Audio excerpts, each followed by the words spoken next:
China ఈ దేశానికి ఉన్న విస్తరణ కాంక్ష ఈ భూమండలంపై మరే ఏ ఇతర కంట్రీకి ఉండదు.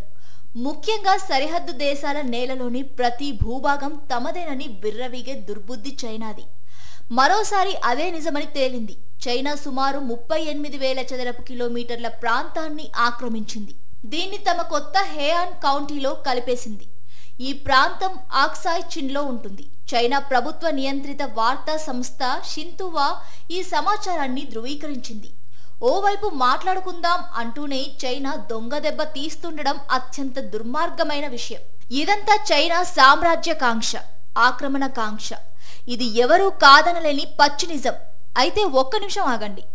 ఈ వీడియో చివరి వరకు చూడండి. ప్రతిసారి చైనాను నిందించి చేతులు దులిపేసుకుంటే సమస్య పరిష్కారం అవుతుందా? కొన్ని నగ్న నిజాలు కూడా మీరు తెలుసుకోవాలి. 2014లో భారతీయ జనతా పార్టీ దేశంలో అధికారంలోకి వచ్చిన తర్వాత చైనా భారత సరిహద్దుల్లో తన ఆక్రమణలను పెంచింది. ఇది ప్రతిపక్ష పార్టీల వాదన కాదు, అంతర్జాతీయ మీడియా కథనాలు చెబుతున్న వాస్తవాలు. 2020 ఏప్రిల్ మే నెలల్లో డెప్సాంగ్ ప్రాంతంలో 900 చదరపు కిలోమీటర్లు, గాల్వాన్ వ్యాలీలో 20 చదరపు కిలోమీటర్లు, హాట్ స్ప్రింగ్స్లో 12 చదరపు కిలోమీటర్లు, ప్యాంగాంగ్స్తోలో 65 చదరపు కిలోమీటర్లు, చుషూల్లో 20 చదరపు కిలోమీటర్లు చైనా నియంత్రణలోకి వెళ్లాయని ఓ భారత ప్రభుత్వ అధికారి తమకు చెప్పినట్టు ది హిందూ ఆగస్ట్ 2020లో ఓ ఆర్టికల్ను ప్రచురించింది.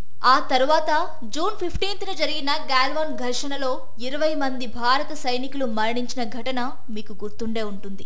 అటు 2017లో చైనా సైన్యం భూటాన్ సరిహద్దులోని డోక్లాం ప్రాంతంలో రహదారి నిర్మాణం ప్రారంభించింది. ఈ నిర్మాణం మొత్తం దేశ భద్రతకే ప్రమాదం. ఈ విషయాన్ని INSS institute for national strategic studies తమ పోర్టల్లో ప్రచురించింది.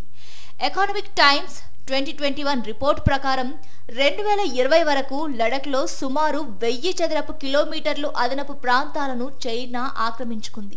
నిజానికి లడఖ్ ప్రాంతాన్ని కబ్జా చేయడం కోసం చైనా దశాబ్దాలుగా కుటిల ప్రయత్నాలు చేస్తూ వస్తోంది. ఇందుకోసమే మెక్మెహన్ రేఖ వద్ద అనేక సార్లు అలజడులు సృష్టించింది. లడఖ్ భూభాగాన్ని ఆక్రమించుకోవడానికి పాకిస్తాన్ సహకారం అవసరం ఉండడంతో కశ్మీర్ విషయంలో పాకిస్తాన్ని చైనా సమర్థిస్తూ ఉంటుంది. ఇదంతా దశాబ్దాలుగా జరుగుతున్న విషయమే.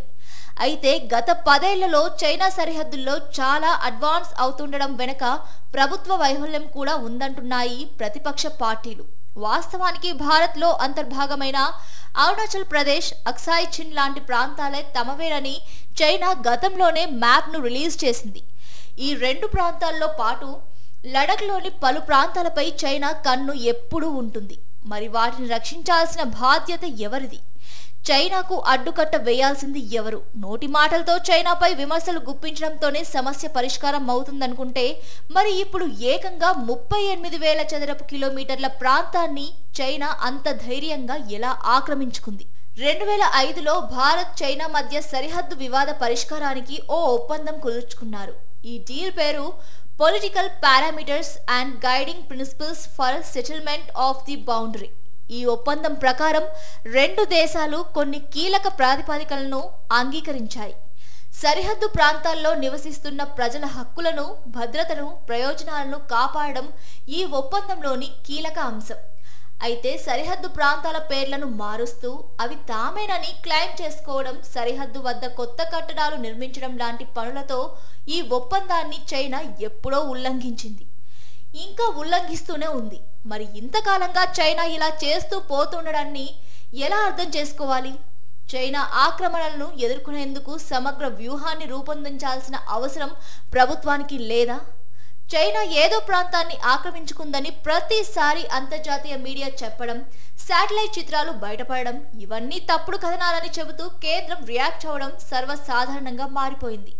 ఇక సరిహద్దు ప్రాంతాల్లో రహదారులు, వంతెనలు, సైనిక స్థావరాల నిర్మాణం ద్వారా భారత్ సైనిక సామర్థ్యాన్ని పెంచాలన్న డిమాండ్ కూడా ఎప్పటి నుంచో ఉంది. మరి మీరేమంటారు? ఈ మొత్తం ఎపిసోడ్పై మీ అభిప్రాయాన్ని కామెంట్ చేయండి.